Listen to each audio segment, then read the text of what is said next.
Hello guys, మామిడి పండ్లు అంటే ఎవరికి ఇష్టం ఉండదో చెప్పండి. అలాంటిది మామిడి తోటలోనే ఇన్ని మామిడికాయల మధ్యలో ఉండడం అంటే ఆ హ్యాపీనెస్ని మాత్రం మాటలో చెప్పలేం కదా, అక్కడికి వెళ్తే తప్ప. అందుకని నేనైతే మా అమ్మ వాళ్ళ ఇంటికి దగ్గరలో ఉన్న మామిడి తోటకైతే వెళ్ళామండి.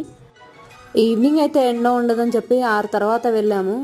చూస్తుండగానే చీకటి పడిపోయింది. సో వీడియో తీయడానికి అయితే అస్సలు కుదరలేదు. ఇక చీకట్లో మాకు కావాల్సిందని మామిడికాయలు మామిడి పండ్లు అయితే అస్సలు తెంపలేకపోయాము. అందుకని నెక్స్ట్ టైం వెళ్ళినప్పుడు మాత్రం డే టైంలోనే వెళ్ళి ఆ తోట మాత్రం చాలా బాగుంటుంది. ఆ తోటని వీడియో తీసి అయితే నేను మీ అందరితో షేర్ చేసుకుందాం అనుకుంటున్నా. అలాగే ఒక చిన్న ప్లాన్ ఉంది. ఆ ప్లాన్ కూడా ఎంతవరకు వర్కౌట్ చేసిందో తెలియదు, కానీ ఆ వీడియోని కూడా మీతో తప్పకుండా త్వరలోనే షేర్ చేసుకుంటా. ఇంకా తోటలో మామిడి చెట్లే కాదు, ఒక మంచి బావి కూడా ఉంటుంది. మా అన్న వాళ్ళ పిల్లలు దాంట్లో ఈత కొడుతుంటారు. నాకు తెలిసి చాలా మందికి ఈ తోట, ఈ బావి ఇవన్నీ చెప్తుంటే చాలా చిన్నప్పటి జ్ఞాపకాలు గుర్తొచ్చే ఉంటాయి కదా. ఎంతైనా